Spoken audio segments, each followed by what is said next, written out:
University, Carolina, Chapel Hill.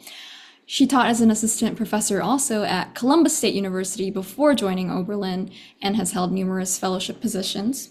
Dr. Newhall specializes in 19th century United States history, focusing on North American slavery and captivity, warfare in the Civil War era.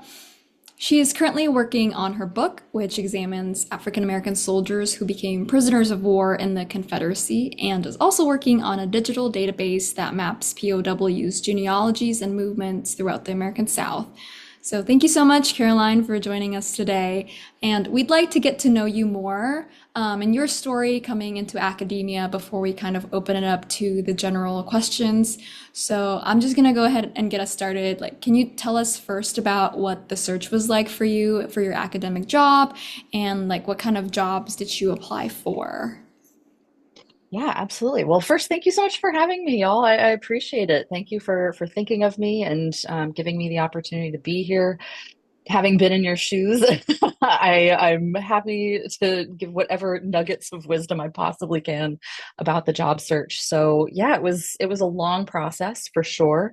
One thing that was really tough was when I went onto the job market, it was right before COVID hit. So everything that kind of came down the pipeline, we were in a brave new world when it came to interviewing and really kind of trying to accommodate the insecurities with funding, with even having job postings. So there were things that I'd applied for that got revoked, even like an interview in. So even before campus visits could be scheduled, things kind of cratered in as people put things on pause and on halt. So I would say my first year on the job market wasn't really representative, unfortunately.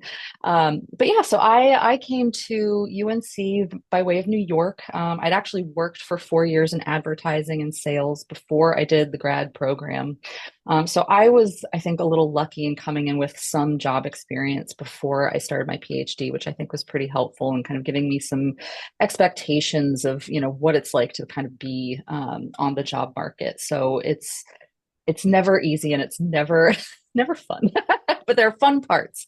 And so I will say I cast a very wide net. I think that's just kind of necessary when you're first starting out because you just don't know necessarily what you'll be the best fit for. That's something that really comes with experience, and especially if you can get some positions, whether with fellowships or postdocs or a visiting professorship, or even being lucky enough to land a tenure track position, that gives you some kind of hands-on experience with what the job entails, which is far more complicated than you might realize, coming out of grad school, all the various hoops that you have to jump through. So I applied for teaching jobs, I applied for research jobs, I applied for visiting jobs, tenure track, you name it, it was out there. It was in any way tangentially related to my work. I applied for it, which was in a lot of ways very hard because it meant I spent a lot of time prepping for job applications. And I could become more selective as time went on. And I was lucky enough to get a postdoctoral position at Virginia Tech, so I could be a little more focused on what I was really trying to target, what worked for my expertise. And not waste my time, but also not waste job committee's time looking through my materials and realizing, no, she has absolutely no relevance to this job position. So it was pretty much a whole host of things.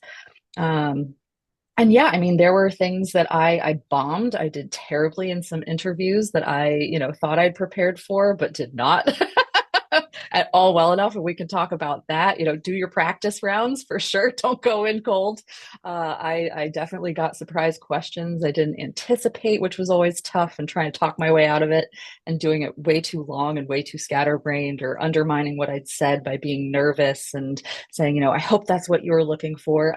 I don't know. Really learning to have confidence in the job application process, or at least faking it till I made it. Was a necessary part. And so, yeah, so I got a postdoc at Virginia Tech very luckily towards the end of my last semester in grad school. That was a 2-year position. I applied to several things during my tenure there, but the job kind of ebbs and flows. You'll find that there are cycles where there are a lot of jobs one year, not so many jobs the next. And then there are more jobs as kind of those positions get filled and open up. So it's really interesting to see how they kind of go back and forth. But the nice thing about Civil War history is that there's always something. So there's a lot out there comparatively for us compared to, I'd say, a lot of other fields. And when I got the position at Columbus State, that was also kind of a last minute Hail Mary position. Opened up unexpectedly because somebody was leaving sooner than they'd anticipated. And so I was hired on at the end of June for a start date of August 1st. So I really had to scramble to get down there and be at the ready. And so that was definitely nerve-wracking, but worthwhile. And then Oberlin was just kind of a fell in my lap kind of thing. I was not on the job market. I was not actively applying, but my advisor let me know about the position and that he thought it would be a good fit. And I love Oberlin. I already loved small liberal arts colleges. So I kind of did it just as like, okay, I'll keep my portfolio current. I'll keep that practice going and make sure, I'm keeping my relevance in the field and I'm not losing track of what's going on in the job searches in the market. And very, very luckily advanced, which I had not any expectation of. So that was nice. And so I had, the advantage, of course, of being in a tenure track position already. So I had that comfort, which I know is not the case for a lot of people. So it's ongoing. Everybody's process looks very different. You really never know what's going to happen, but there are a lot of possibilities out there. So yeah. Yeah, so I think you mentioned a lot of really good things here. Maybe one thing we could maybe kind of kick off with is you talked about maybe kind of casting a wide net. Maybe you could talk a little bit about kind of marketing yourself to different types of jobs. Like what kind of jobs did you, kind of market yourself towards and kind of that Mhm. process of kind of changing your marketing and what kind of scholar you are. Oh, absolutely. Yeah. The cover letter is so important. Have like five different versions of your cover letter at least. And think about what you'd like to do most, but keeping in mind too that for every job you're applying for, unless it's a visiting position, if it's a tenure track position, the school is looking for a long-term investment in an incoming faculty member. They want somebody who's going to be there long-term. They want somebody who's there who has a vision for how they're going to hit the ground running as soon as they get there. What have they done? How is that experience going to help them in that particular position? So really do your research into the institution, into the department, into the people, into the students. I was looking at materials like the 5-year plans for the colleges I was applying for, just keeping that in mind for questions that I had for the committees. Should I get an interview? Really thinking about how I could place myself as like a long-term partner, basically, because they want you just as badly. Like that's the thing that I think is easy to forget when you're on the market and you're, kind of terrified as like what's going to happen next. And oh gosh, who am I up against? It's easy to get in your head about that, but thinking like they want you. They want you to be a success. They want you to be amazing. So don't hold back on like what you've accomplished and what you're capable of. So, with the teaching positions, for example, like Oberlin is very much a teaching institution, as was Columbus State. And so I really spoke about things that I had done, things that I intended to do. I always make sure to have examples, like at least one small example that I can use in a cover letter, just talking about things that I really home in on. And you'll usually have, a teaching statement, a research statement, et cetera, et cetera. Have those real life examples, like challenges you've encountered, moments where you failed utterly, and what you learned from it and how you adapted and took it moving forward. Like I've had classes where students got into arguments, and so not knowing how to deal with that initially, but then that was really good experience for me the next time that might happen, and really learning how to handle it and turning it into a positive. So any way you can turn like your experience into positives for that institution. Are your students potentially going to be lots of non-traditional students who have very different needs? Are they going to be traditional students who are coming from backgrounds where they don't need to have jobs while they're working? Keep that in mind. Like, what kind of student body are you potentially engaging with at each institution? And also, how are you going to fit into a department? Every department is, potentially gaining a new position or somebody's vacating a position. How would your potential curriculum fit into that department? Like, what needs do they really need to meet? Do they have gaps that you can really speak towards? So that's a really interesting moment to really pitch some of your dream courses, but keep them focused. Keep in mind like what's really going to potentially work for that department, especially if they, are really curious in expanding their horizons into African American history. Do you have that expertise? Do you bring gender to the table in ways that are potentially understudied in that department? So just, any ways in which you can find partnerships, potentially people you really want to work with and talk to, that is always really helpful. And I would say, reach out to the committees, reach out to the chairs, talk to them first if you can, and get a sense of how they see the job, and what they're kind of hoping to see down the line. Get a sense of what they think of their department and the students, and you can really use that to your advantage when you're crafting your materials. And if you get into the interview stage, you can really reference that conversation and use it. So yeah, do your research. We're good at research. Use it for thinking about kind of your long-term goals and how they really align with the position and the department and the school, for sure.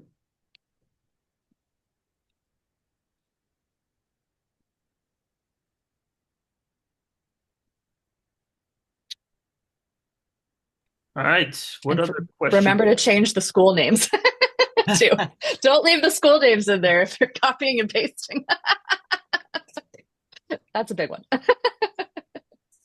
Yeah, so of course, I want to, turn this over for any questions that, people have for, kind of Caroline, would like to ask anything about this process. Mm-hmm.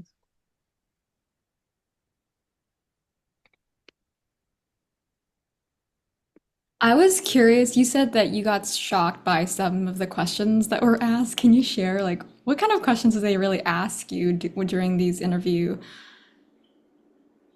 So most questions are going to be pretty standard. So they tend to follow a similar script, but every department's going to be looking for something different. And you'll have a range of committee members too, who you might have an outside member who's not part of the department. You might have people who are in completely different fields from you. So they're trying to keep in mind as well, just like how well you speak to diverse audiences. Like, can you summarize your work in a way that makes sense? Like, you're not getting into the weeds about the particulars of what you're saying. But they have certain things that they will probably want you to be able to speak to and do. So one, I remember when I was interviewing for Columbus, they were developing a new track for digital humanities, especially around history. And so I was speaking to that, but then I got asked, like, what is digital humanities? How would you define it? And I had just like not thought of that question at all while I was prepping. I prepped for literally everything else, but that really took me aback. And I had to take a moment. And you can take a moment. Like, if you are taken aback by a question, take a breather and think through it. Like, that's okay. They don't want you to just start spouting nonsense. I still spouted nonsense, but it worked out in my favor, I guess.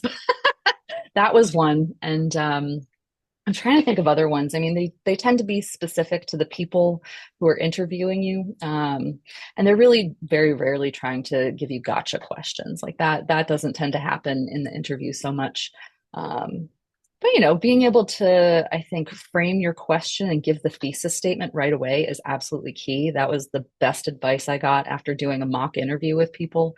They're like, you're kind of dancing around what you're trying to say, and you talk for like 2 minutes before you get to your thesis statement. Say your thesis statement first. Like, answer the question and then explain yourself.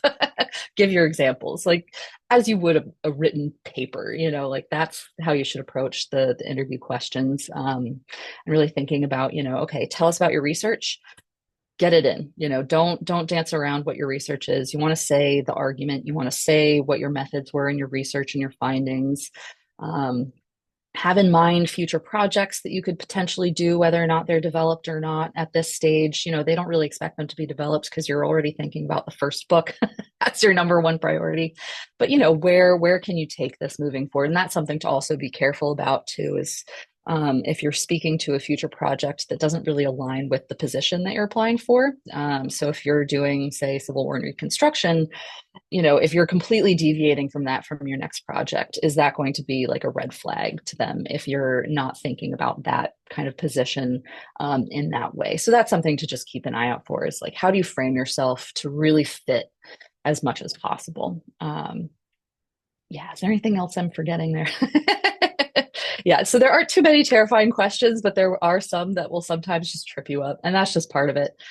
Just try not to get flustered. I know that's easy to say in the moment, but take a breather. It's okay. They want you to nail the question, so it's fine if you take a second to think. But that's the one that comes to mind. I think there were a couple of others because I definitely like bombed a few interviews early on where I was like, "Oh, I never thought about that question." Ew. And then I got really nervous, and I definitely came across nervous and talked too much. And so, yeah. Be pithy, right to the point. Get it in. Do your elevator pitch right away. Bing, bang, boom.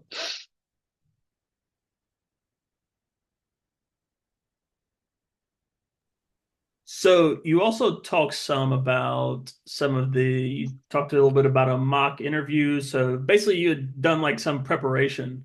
What were some of the Yes. preparation things that you did, and which of them do you think were the most useful? Oh boy, definitely the mock interviews were huge.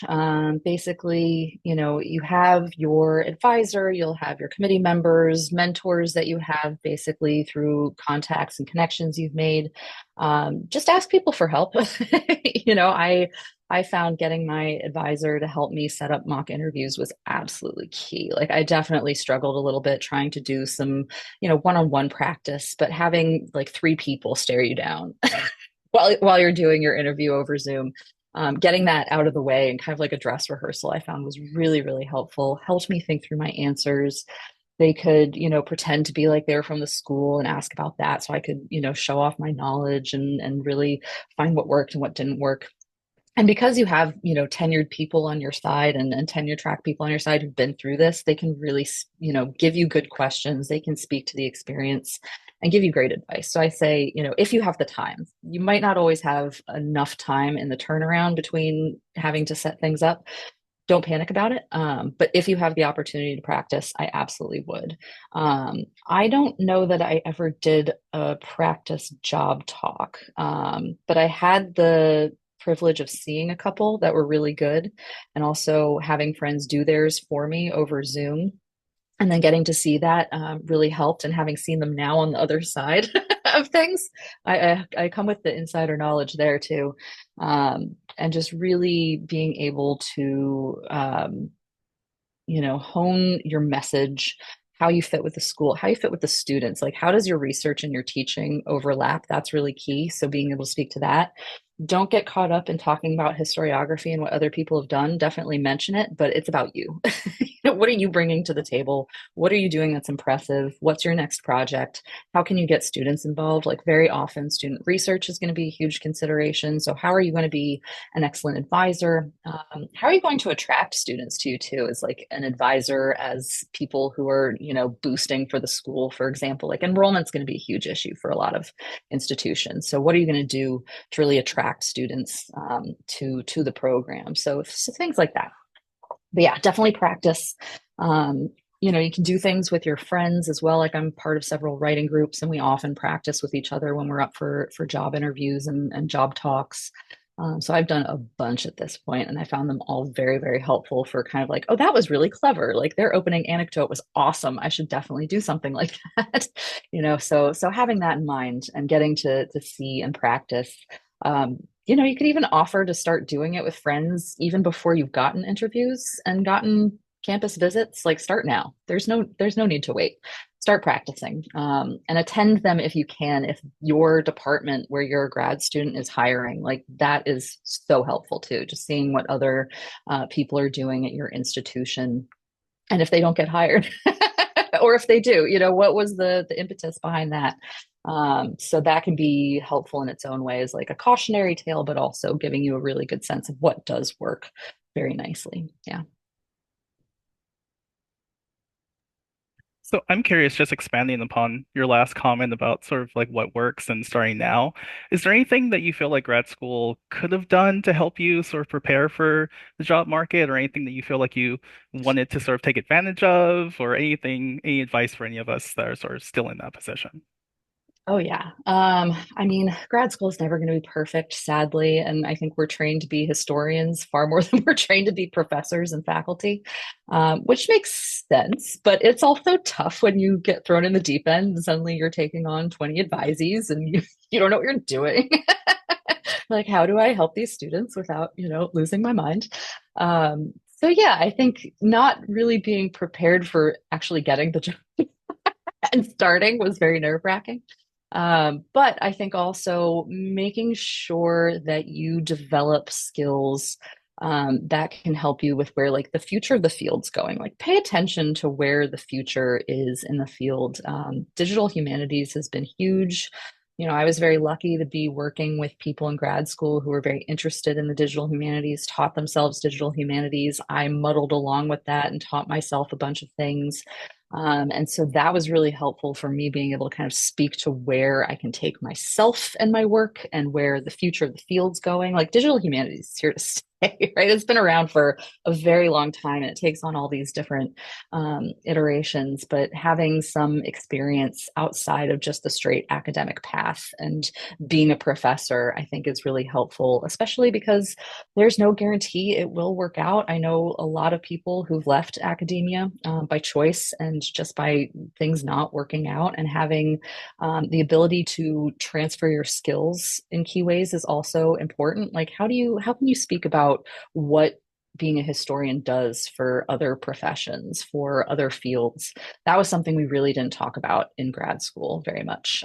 We wanted more with alternative track training, and we just didn't have the bandwidth for it in our department. You know, People were there as an R1 institution doing R1 work, and so that's what they know and what they're training you for.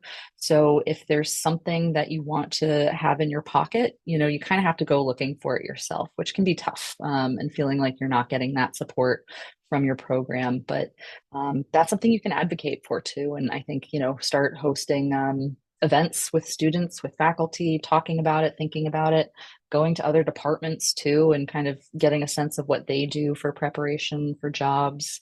If there's like an American Studies department, if there's sociology, anthropology, how are they handling things?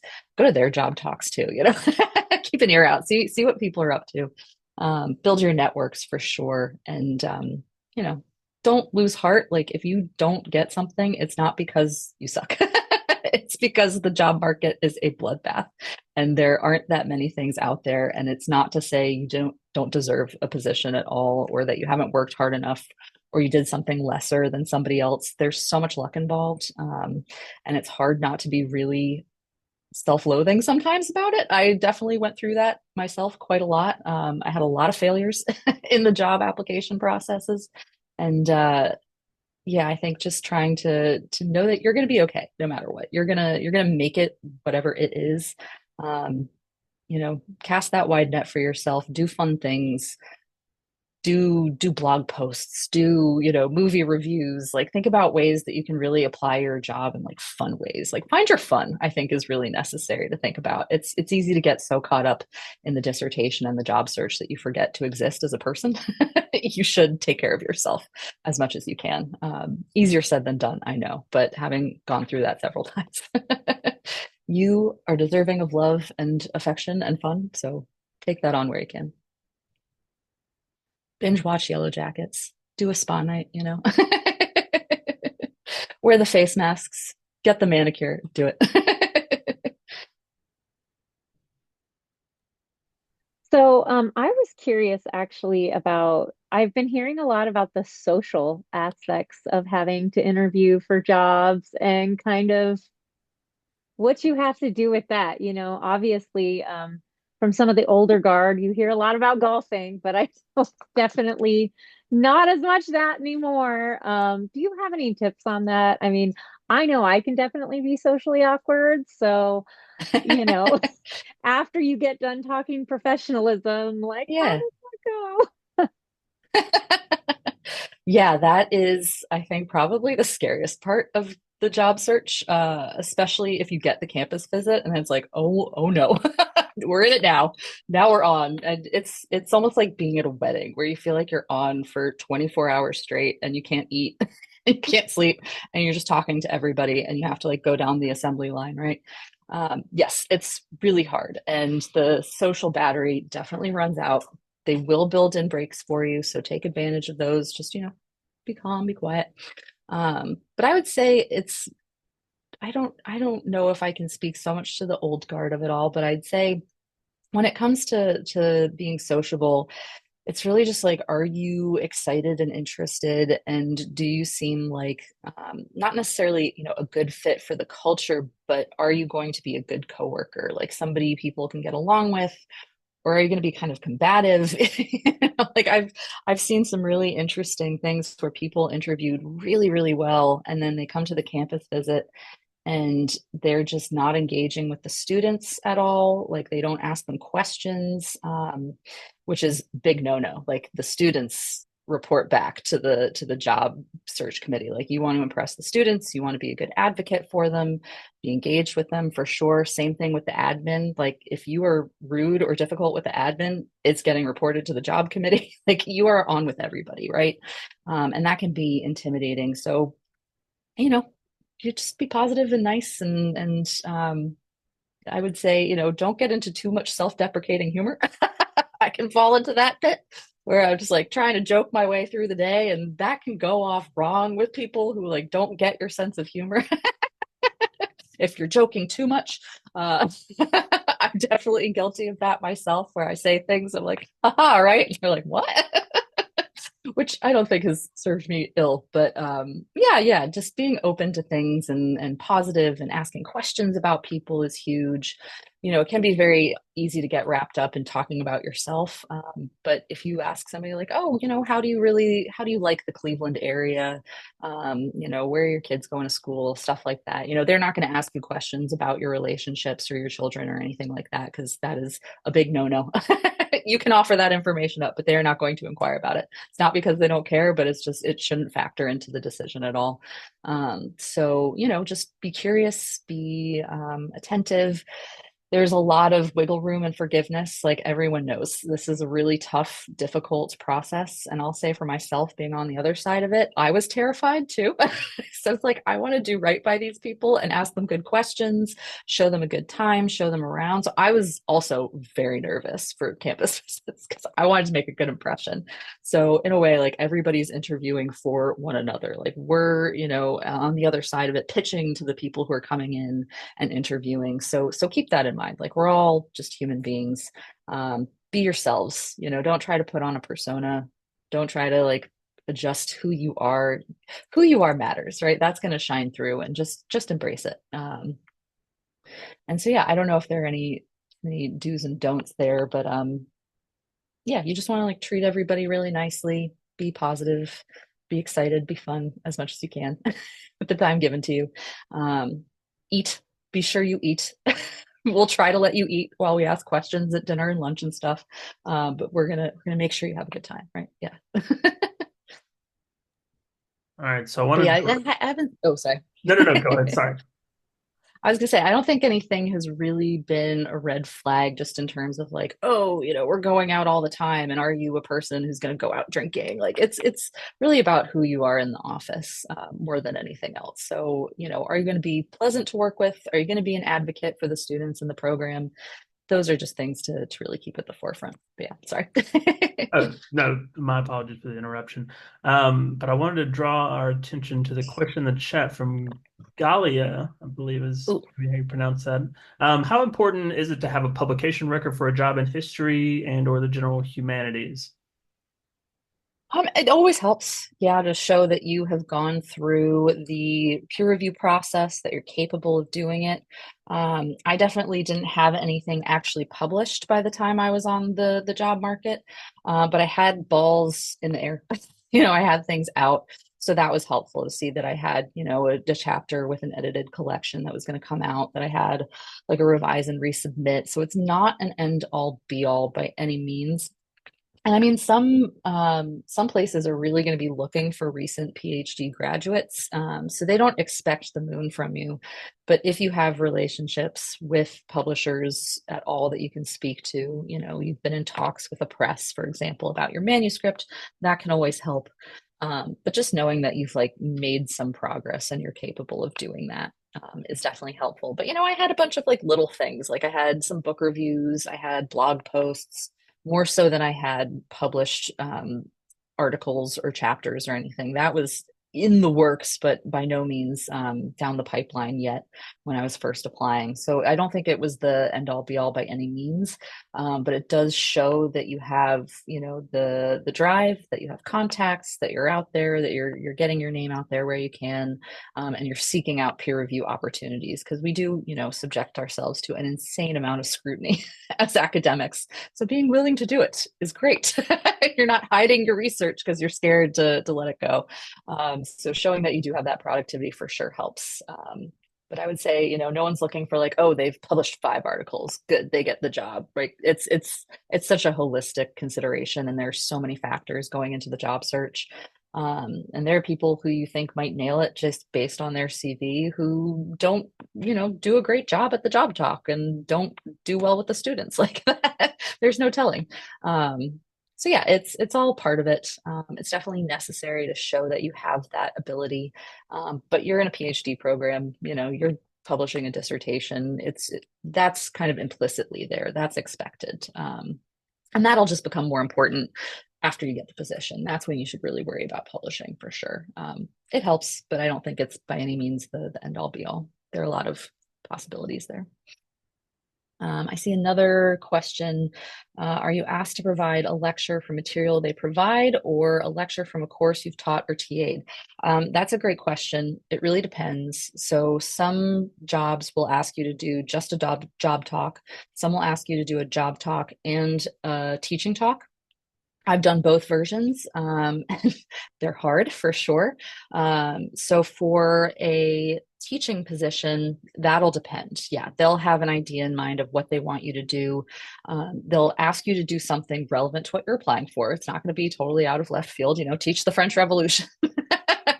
But they might give you some choice, and that can definitely be a little paralyzing. Like when I applied at Columbus, they asked me to do a lecture from the American History Survey, my choice. And so that was definitely a little scary.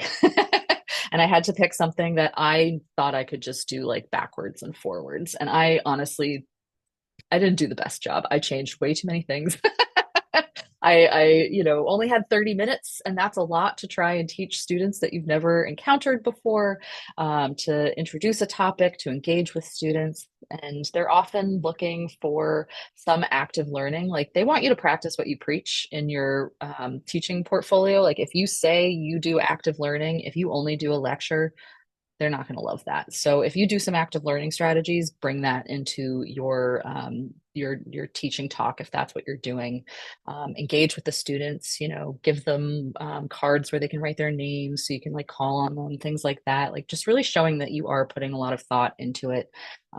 Lectures aren't bad, and but if you pose yourself as not a lecturer and then you only do a lecture, they'll be like, well, where's the active learning component? Also bringing in the institution and the area, I find is always really fun. Like if you can get in a little thing about like, oh, the place where you're doing your teaching talk, and you can bring in some like comparative facts, like, oh, this was X acres large, which is comparable to Tappan Square at Oberlin, something like that, like cutesy. That brings in the institution in some way, connecting it for the students. That's always fun. Sometimes they will ask you to prepare something that they have in mind. So I would say if you have any experience with that, do it. If you don't have experience with it, but people who do, ask for their notes and advice. Use every resource at your disposal. Like don't hide from people when you get those inquiries. Like don't feel like you have to go it alone. Ask for help for sure. I've had friends who had to teach things that they'd never taught before, just because it was like from a particular book and a particular lecture, and they didn't really have a whole lot of guidelines, and they were very nervous about it. So that definitely happens, but you can ask questions too, just like what, time frame would you really like? And, are you looking for more lecture or, a combination of things? Yeah, just tailor it as much as you can. For the job talk, that is usually pretty rote. that is you pitching your research and pitching your teaching generally to a broad audience. It is always to a broad audience. It's to people who do not do necessarily your history at all. So keep that in mind. Like, keep your audience in mind. You might have people who are coming from entirely other departments coming to sit in on the job talk. So being able to speak to your research in a way that's not so specific and esoteric that they can't follow the thread. Like, you really want to, you're teaching people what your topic is. So approach it as you would a lesson. Like, if you are doing a lesson on what you teach, how would you put it together? How do you introduce it in an exciting way? Talk about what's been done, what you do differently, walk them through the details of your research and your exciting findings, how that's going to change things in the field, where that's leading to you to your second project, and where that leads you with your teaching. So that's kind of the general, I think, cadence that a job talk should fit. Pretty generally, that'll usually work nicely. Yeah, I have a question similar to your earlier discussion of unanticipated questions. So obviously we place so much emphasis on the interviews and the job talks. Was there some aspect of the job search that you weren't expecting to be difficult but was, or just hadn't even anticipated to have an issue with that? Oh, I mean, you can never really anticipate the travel of it all. If you're doing a campus visit, you can have inclement weather delay your flight. So you're getting in really late, or you miss certain things, like things have to get rescheduled because, travel gets delayed, and that's never your fault. So don't panic. And I would say, just roll with the punches as much as you can. But that was something I didn't anticipate, was just like having the concerns and the delays with traveling. So build that in for yourself. It's like, give yourself time where you can. But my last campus visit, I had like less than 24 hours in one location, and it was in the middle of trying to teach stuff too. So I was very stressed out. And that was something I hadn't really thought about, was like, how am I going to manage what I'm doing outside of this campus visit with the campus visit, and just like building time for myself to like recover, to deal with it. That was difficult. So yeah, you're often having to really shuffle things around to accommodate the job search, and that can be very tough. So just, I would say, as you're teaching, like, build in some time for yourself with the expectation that you might get a campus visit, that you might have interviews, that you need time to prepare. It's very easy to forget that as a reality. And so then you're kind of up against a wall because suddenly, you're grading 20 papers and you're also doing a campus visit. How do you manage that? So, students are also very, I think, accommodating if you give them a heads up, like, hey, something came up. I've got to cancel class and I've got to put back the grade for your paper for a little bit, but I'm going to make it up to you. Like, don't worry about it. That kind of stuff. You don't have to give them any reasons if that's an issue at all. But yeah, that was something I really didn't think about or build in for myself, was extra time just to be on the job market. I did not think about that at all. So it was like, oh, I have like no flexibility with my schedule when it comes to putting this into play. That's concerning. So yeah, just think about that. Like, you're always going to need 2 or 3 days maybe in the semester that could be like TBD days, and that you can adjust as needed as you're going through. Otherwise, I definitely had some interactions with people where we weren't clicking, and that scared me. It's like, I would say something and it seemed like it rubbed them the wrong way, or kind of like vice versa. They said something, I'm like, wait, what? And so, like, just trying to move past it. That was something I didn't anticipate, was just like not gelling with certain people. And that's okay. You're not gonna win over necessarily everybody. I've seen job searches that are completely unanimous and everyone's on board, and I've seen job searches where it's very divided, not because of whether or not they like somebody. It's usually over a bunch of different minutia, but that's okay. If you aren't completely the favorite of every single person, don't let it stress you out. It is not the end all be all. So yeah, I've definitely had those moments where I'm like, ooh, we did not get along as much as I thought we would. So I'll just do my best and be nice and myself.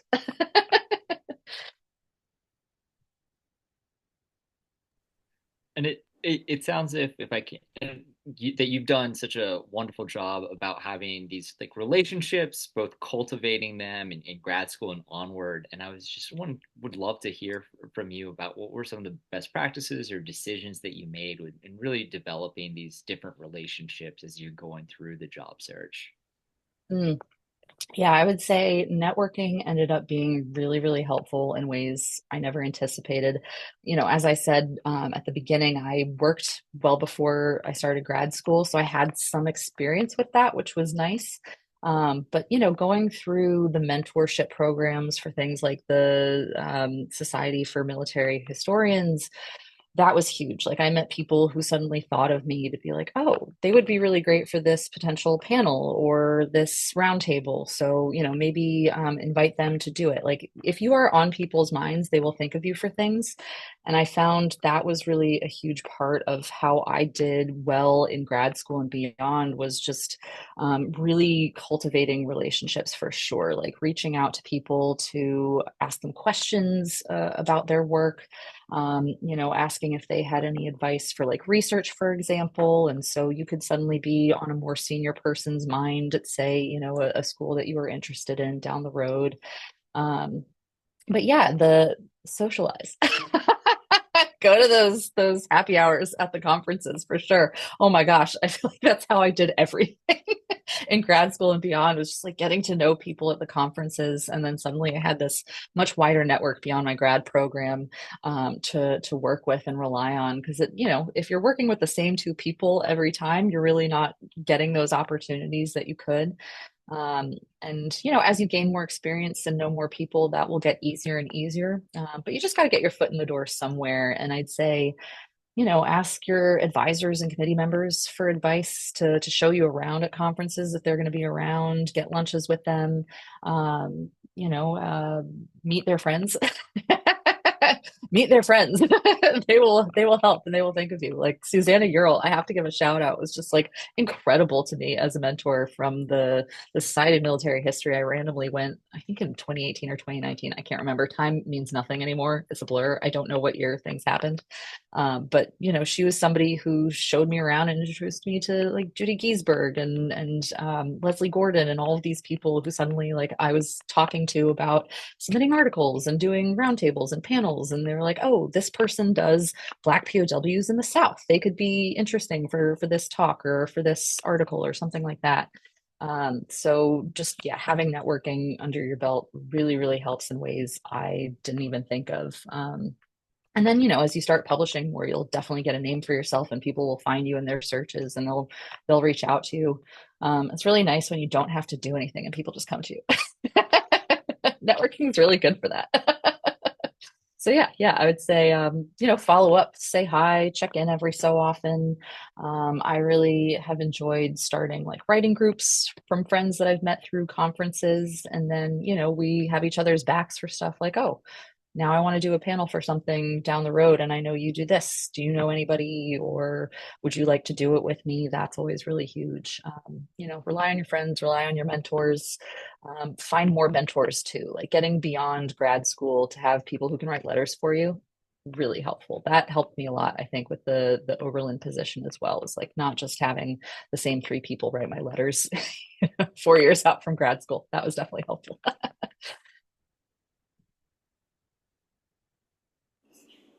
So, in regards to job positions, are there usually room for like negotiations?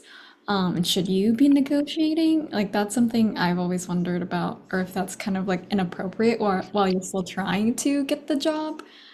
Mhm.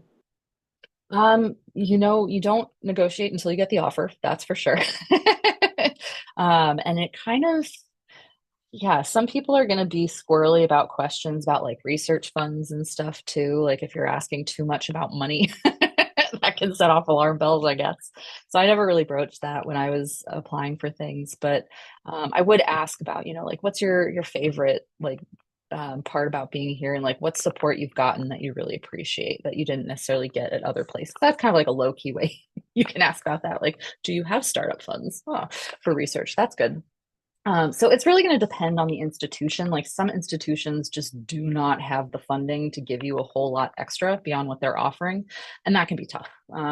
So that's going to come with the offer for sure. And I would say talk to the people in your network as much as you can who have kind of a similar position to where you've maybe gotten an offer.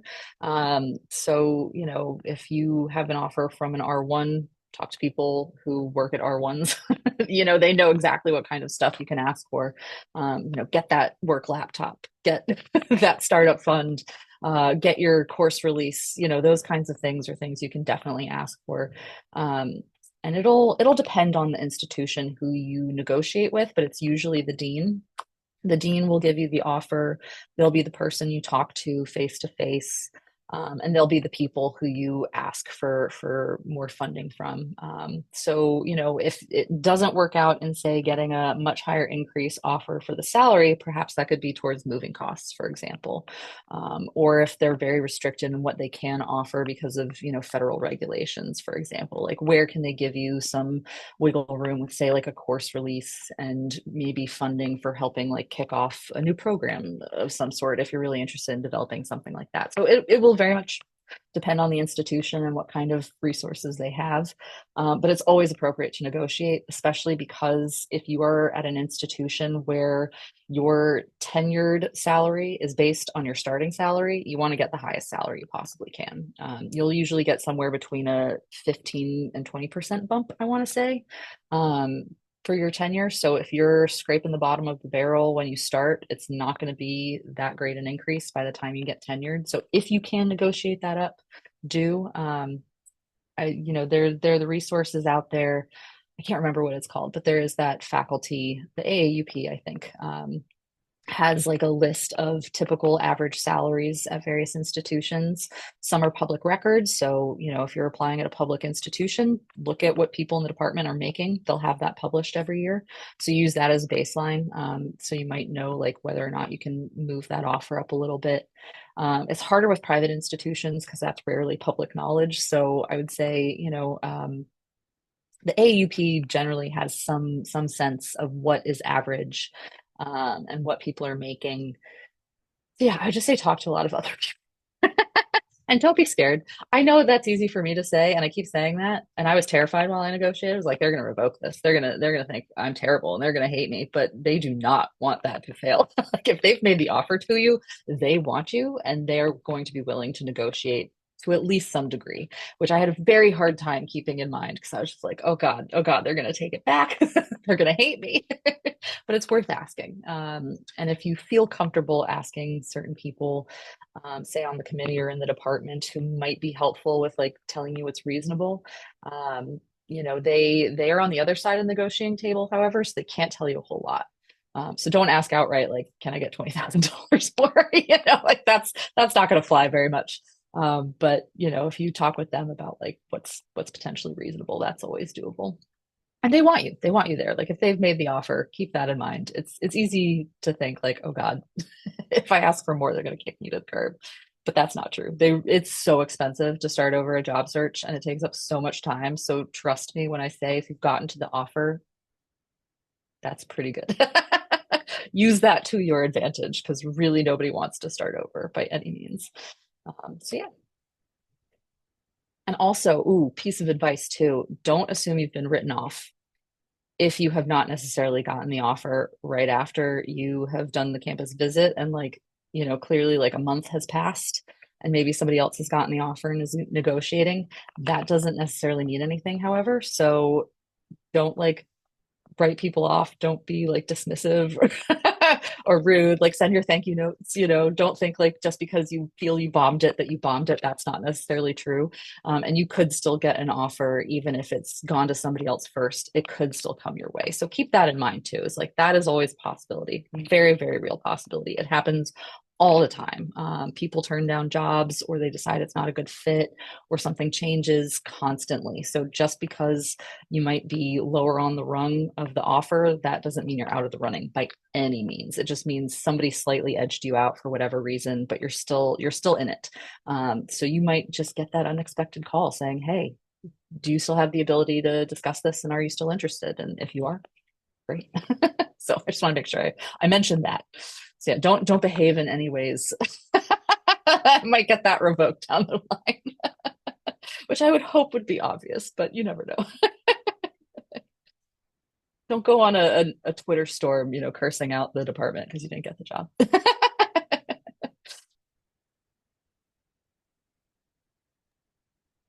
So another question I had, could you talk maybe a bit more in detail about your campus visits and about the campus visit just in general?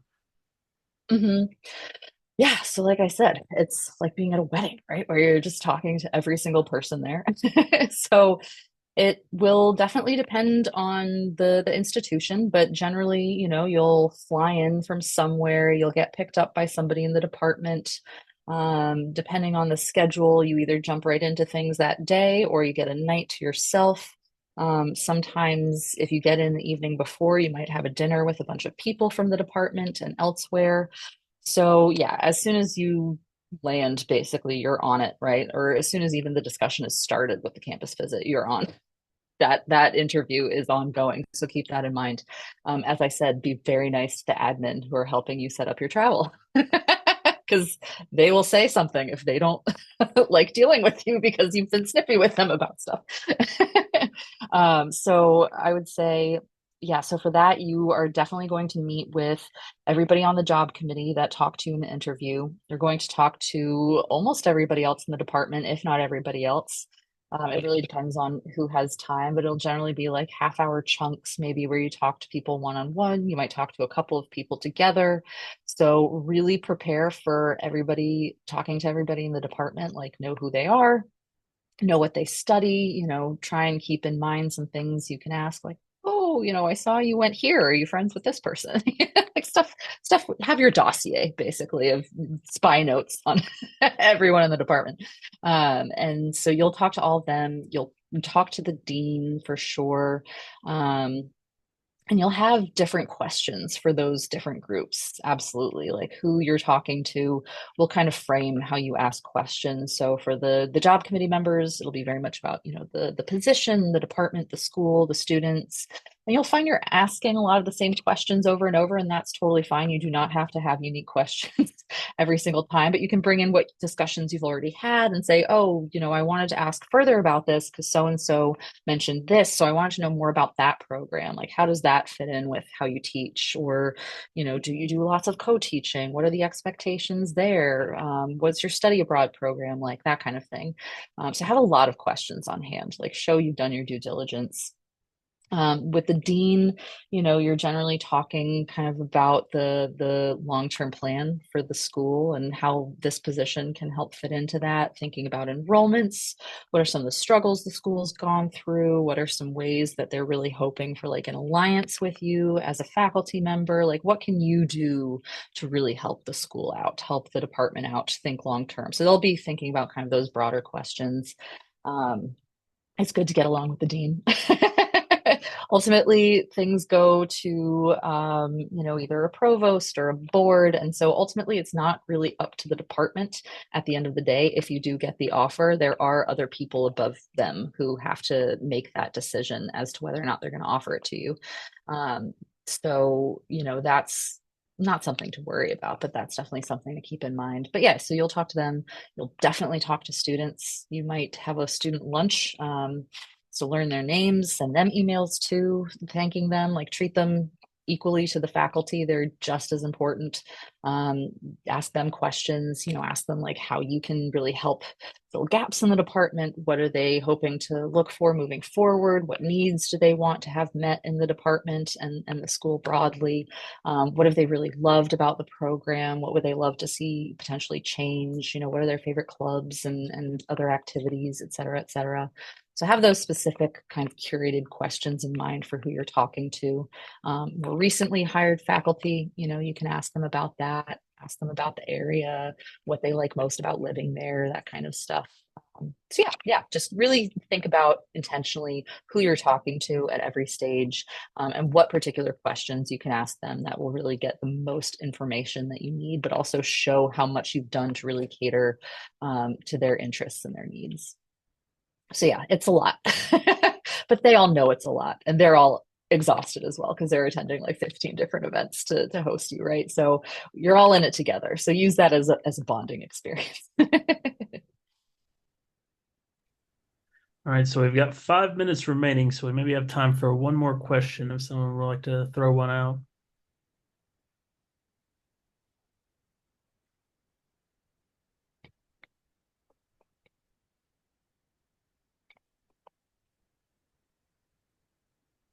So if no one has any further questions, I'd like to go ahead and really thank Caroline. She's been incredibly gracious with her time, and I thought, provided great answers to the question and was very funny. I was laughing the whole time.